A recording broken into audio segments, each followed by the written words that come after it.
Good morning, everybody. Happy Saturday. I guess when you're watching this, happy Sunday. Welcome to my weekend. One of 3 I have left. So instead of out riding, which is what I would really like to be doing, I'm stuck here at the house. I've got gutters to clean. I've got more bike work to do. Oh, and I fucked my hip up this week. So I'm struggling with sleeping, walking, sitting, moving. So it's been a rough week. Whew. And now I'm gonna crawl up on the roof and see if I can clean out the gutters. Wish me luck. We'll see you here in a few. All right, so roof's done, and I got a surprise project today. Neve's HHR needs an inner tie rod in, and I might as well just get it done. So Father's Day weekend, I'm doing Father's Day shit, right? Anyway, I got all the parts and the tools. I'm gonna knock it out. Then Mama is going to Neve's tonight to binge watch Bridgerton. Thank God she's going there to watch it. And I'm gonna be here playing video games, watching motorcycle videos. I don't know what I'm gonna be doing, but it's gonna be whatever the hell I want to do. And I haven't even figured out supper yet. We'll figure that out later too. I guess you guys are hanging with me. Let's get this shit done. All right, y'all. Saturday is a wrap, and I worked like all day. So lots of projects. One of them was we have a drain in our back porch area. It's not really a lanai because it literally has a built roof with screening all around. It's where a hot tub is. We have a drain. The guy that owned it before us put it in there, and it literally had like roots growing up it, and so it wasn't draining very well. So I completely dug and tamped and screwed all that out. So now we have drainage off of our back porch again. Exciting times. Nerdy Badger, there is her old inner tie rod. I decided while I was in there I'm going to go ahead and do the other tie rod, but they didn't have one, so I'm going to do it tomorrow. So on Father's Day I'm going to be putting in another tie rod. Grandpa Badger is coming over to look at all of our storm shutters. We have all of them in our shed over here. We have never used them. We have never looked at them to set them up. We've never needed them, but our thought is if we're gone, this will probably be the hub. I don't think Mom and Dad are going to stay in an RV during a hurricane. So, and Neve and everybody will probably join them here at the Badger's Den. So we figured we should probably get those out and let Dad look at them and see what he needs or what he doesn't need to put those up, should he need them. We didn't need them for the last hurricane, which was almost a Cat 5, but they'll probably feel safer and more secure if they have them. So that's what we're going to do tomorrow. Sounds like a working Father's Day to me.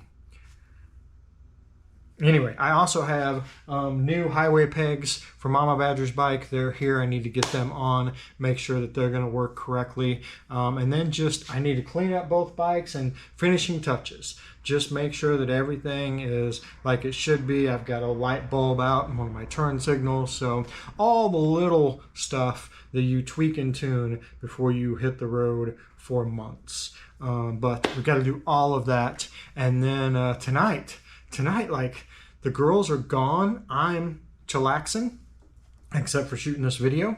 I'm kind of bouncing back and forth. I'm playing some Gran Turismo, but then I've been like really hooked on all these people that are going to rescue these bikes. I think that's cool. I would like to do that. Maybe when I retire. That's what I'll do. I will find old bikes and get them to running, restored, and maybe flip them or something. I don't know.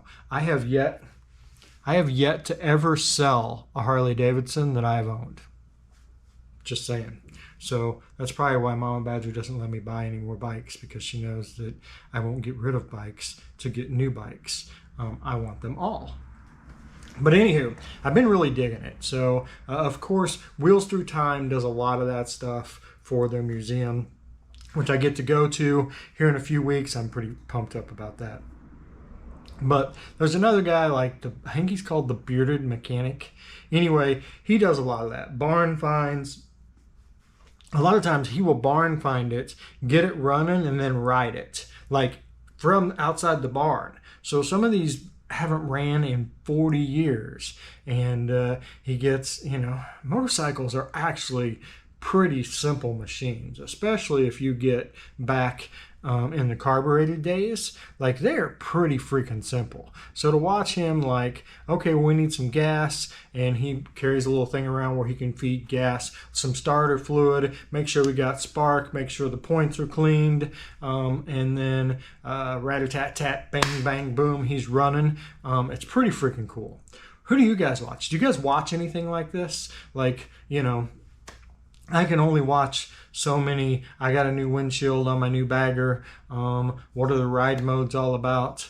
All the new stuff. There's a lot of content out there about it, and I get it. If that's the bike you have, that is definitely the content you want. It is not the bike I have. It is probably never the bike I will have, so I'm just not into that content. A lot of my friends, they do that content, and they do an awesome job. So go check them out if you're into that stuff. I'm not saying there's anything wrong with baggers. They're just not my bag, or brand new bikes. Notice, I don't see any brand new bikes. The only new-ish bike that I'm really interested in is the Pan America, just because it's unique, it's different, it'll go lots of different places. I think I pride myself. The older I get, the more I pride myself on not riding and doing all the same stuff that everybody else does, just because there's plenty of people already doing that. I want to do something else. And like Evos, I've been studying up on the Evo. It's a pretty cool, it's a great motor. The bikes are iconic, and they're getting harder and harder to find. So I'm like, when I see an Evo, especially an Evo at a good price, I'm like, oh, I should get that. Mama, I want to buy another bike. Notice I don't have any other bikes yet, but I would love to. Anywho, just learning about these different, there's so much rich history with all the motorcycles, but with Hurley. Hurley has such a rich history. And that's one of the things I love about the Wheels Through Time YouTube channel. You can learn a lot of that history. Another person that does a lot of historical stuff, Billy Lane, Choppers Inc. Look him up. He does a lot of the old stuff. But if you watch it, you just learn stuff from hearing him talk about, I'm not from that era. I wasn't raised in motorcycles. So my motorcycle education basically was dirt bikes and four-wheelers and three-wheelers when I was growing up. My parents never, ever bought me a street bike or took me on a street bike. So the first street bike I ever bought was a CBR 600 F4i. It was the first yellow and black one in Springfield, Missouri, and that was 30 years ago. And then I've had a few street bikes in between there, but I don't have a massive history with motorcycles. I do all my own work. That's all self-taught. I used to be an automotive mechanic. Bikes are pretty simple. I can get a book or a YouTube video and I can figure out about anything. I've rebuilt the motor on Silver. I've rebuilt the clutch. I've lost a clutch basket in it. So, I've done these things, but like I said, nobody taught me how to do this. So if I can do it, you can do it if you're interested in it. Evos, I knew nothing about them till that one got here. Started studying and figuring it out and how to clean the gas cans, the gas tanks. I cleaned those up, got it running. I need to rebuild the carburetor. That's going to be a new experience for me, but I'm going to do that. But I just enjoy learning new stuff. And I enjoy sharing that stuff with you. So hopefully you guys like that as well. Going new places, discovering new stuff, and sharing it all with all of you. That's kind of my mission in life right now. Anywho, that is it. I hope you guys have a great Father's Day. And we will see you all tomorrow.